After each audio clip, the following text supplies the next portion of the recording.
All right, let's plunge in with Lisa. All right, Lisa, please. Okay, hi everybody. First of all, let me just say that I'm not an expert, not a researcher, and I'm just sharing my thoughts as a former teacher, and I'm actually more interested to hear what the rest of you think on these issues or not. Okay, so, oh yes, the other disclaimer is that I'm reading this off my phone and it's 28%, so hopefully it will last through my speech. As I was reading the book as a former teacher, I found it helpful to think about these following questions, which is, what is the role of myths in education? To what extent does our curriculum and teaching unpack myths or not? And is it important that it does? And given this environment, what and how are the students learning exactly, both formally and informally? So I'm just going to refer to 2 chapters and my thoughts following these 2 chapters. So one of them is chapter 3, which is the one by Mark Weldon and Suhaimi Effendi. It's titled The Myth That a Singular Historical Narrative Molds Good Citizens. So here the writers offer this vision of history teaching that promotes history as this mode of inquiry rather than, the fixed Singapore story that has certain correct answers. And so here they're offering an alternative view of history teaching that involves this mode of inquiry, weighing different perspectives, understanding the historical roots of current issues, and critically analyzing competing accounts of history, even things like Operation Cold Store or Spectrum. And they pointed out that this better prepares students to deal with complex issues that we face today. The whole range of issues from social injustice, human rights, transnational flows of migrants, refugees, and so on. So as I was reading this, I definitely share their belief and hope, but I don't feel so optimistic. Okay? But maybe you will convince me to be more optimistic later. And the reason for this is that as a general paper teacher, a former general paper teacher, we did a lot of this. Those of you who remember, you will remember that general paper as a subject does involve critically analyzing different perspectives, unpacking common sense beliefs, questioning assumptions, observing how beliefs are evolving, or even proposing alternative narratives. So actually this thing about questioning myths, we do on a regular basis, even if the GP teachers themselves don't use the word myths. And even the exams reflect this. Okay, so let me give you an example of a question from last year's A-level general paper essay list, okay?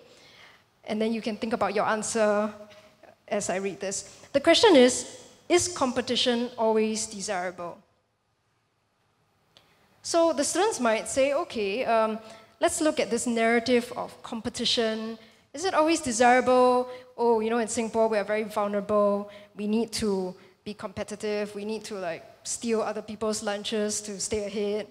Things like that. Or they might examine the historical roots of this narrative of why we need to be competitive. But actually, to pass the GP exam, they would also have to challenge this generalization. They would have to unpack this myth that we must always be competitive and say, hey, maybe we don't. Maybe it's not always desirable. And maybe here are the problems linked to it. So it's really part and parcel of general paper as a subject. And if you consider challenging myths subversive activity, this subversion has been around for a long time, because GP is an pretty old subject. And the GP teachers would give high grades for such a thoughtful piece that unpacks issues and myths. And the exam, the paper would be sent to the Cambridge board, and they too would give pretty high grades for this. In fact, every year, Cambridge sends back an examiner's report, and they specifically commend arguments that are able to lift themselves out of narratives that we may tell ourselves, to look beyond those narratives and to maybe challenge them, offer different perspectives. So this is why I love teaching GP so much, and I just love the subject. And it's great for opening minds and being open to different narratives.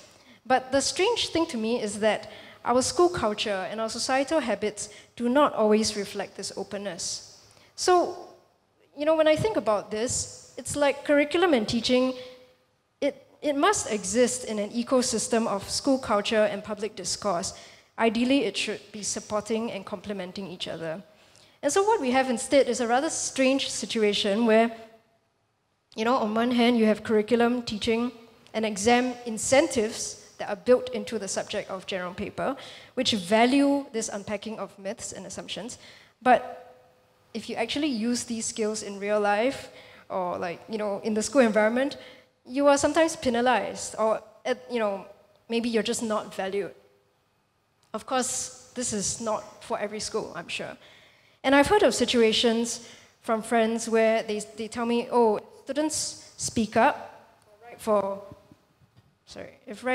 the school newsletter, and if they're critical of certain school policies or school narratives or even school myths, be it subject-related or just school culture, there's sometimes trouble. They get into trouble. Or the teachers may get into trouble for allowing this behavior. And what about what they see of wider society? People who challenge these common sense beliefs in society. Well, admittedly, some people do it very well in the system, and they are able to challenge these beliefs without getting into trouble, and that's really good. I admire that.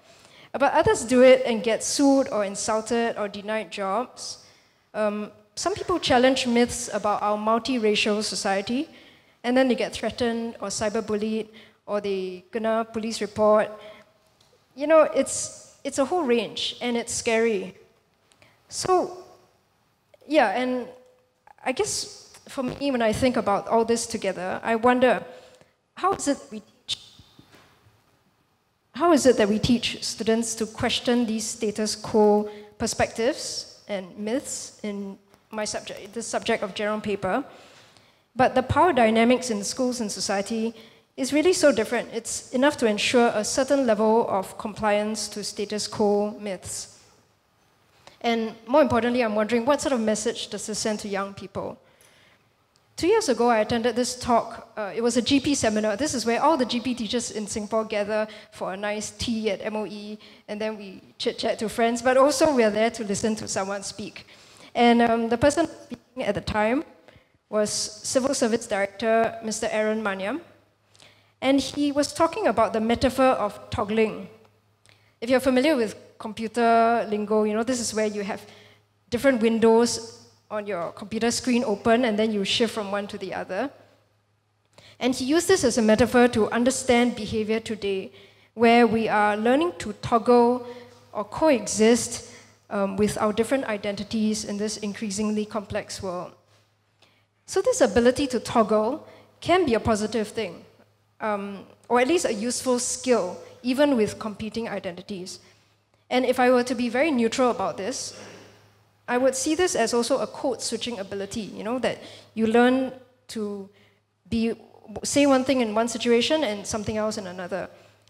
But I'm also slightly uncomfortable about this. Are we in fact training students to be free to say something and to unpack myths and narratives in their lessons and their assignments, whether it's GP or history or whatever, and then training them to say something else in the school environment or the real world and beyond? But to me, it's also not as benign as code-switching languages, because you think, okay, in this context, I speak Singlish, in that context, I speak, so-called proper English. It's not so benign. To me, it's unfortunate that there's so much potential for development of discourse because we are bringing these things into our curriculum, and yet we're not really using these skills. We are, in fact, stifling them, and we are sending the message that critical thought is best kept as a paper exercise for the exams. So I think that to reform curriculum without reforming school culture and government reactions introduces a rather shallow and inauthentic kind of learning. In fact, to me, it seems like it creates a very incoherent kind of self. I'm not sure what to make of that. Okay, the next point I want to make is about citizenship education. And that's where I refer to chapter 4, which is The Myth of Singaporeanness, Values and Identity in Citizenship Education by Christine Han. So she gives a good overview of the evolution of these state-created myths in citizenship education. And she points out that there's a lot of teaching of desired values, but little by way of preparation that young people receive when it comes to social and political engagement. For example, this is just me elaborating, how to engage in public discourse or online, how to be an educated voter, how to engage with parliamentary processes as a citizen. In school, I think that there are small-scale exercises in democracy and citizenship. For example, students may vote for their club presidents or their class monitors, or maybe the students' council or the prefects, they have some powers to negotiate school rules, things like that. But there are, again, limits, and I feel personally that students are not given the full range of citizenship education when it involves more controversial issues or issues that are state-sanctioned. For example, like SAP schools, predominantly Chinese, can they really question that, or is that really out of bounds? What I find interesting is that in 2010, Minister Shanmugam himself suggested that we have political education in schools. He felt that it would be a useful skill for students to be active citizens. But we still don't have that. And Christine Han also points out that there's little by way of political education in Singapore.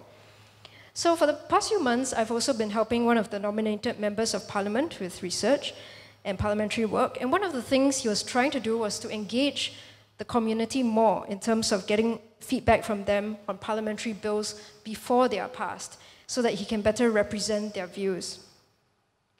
So there have been quite a few obstacles. For example, the bills are just hard to understand. I mean, okay, I think we get that. And parliamentary procedures are also hard to figure out. NMPs as a whole have no resources for research. There's a very short timeline for bills as well. The MPs only get to know about the bill during the first reading, and generally a month later, the bill goes for the second reading, and the third reading on the same day, and then it's passed on the same day, usually because it gets voted in. So even though the debate only takes place during the second and third reading, there's usually no change to the language. The bill is just passed as it is.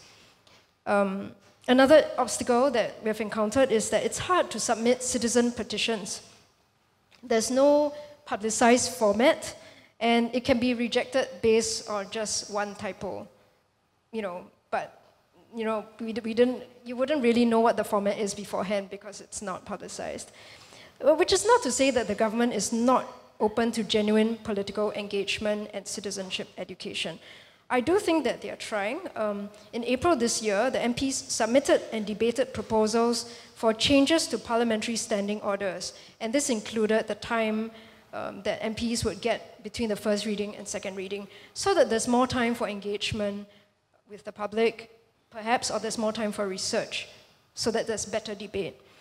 But my point is that, by and large, a lot of our policies, I feel, have grown around these myths of political non-engagement of citizens, which to me is a chicken and egg situation, because I think it's hard for genuine citizenship education in schools or in the public to take place because of the policies that have grown around the myths. The policies themselves are inherently not so conducive for political and citizenship education. But I think it's also hard for the policies to change precisely because there's this lack of citizenship or political education that would challenge the policies in the first place. So, where do we begin? I don't have answers, but I think that having more discussions about this is a good start. Thank you.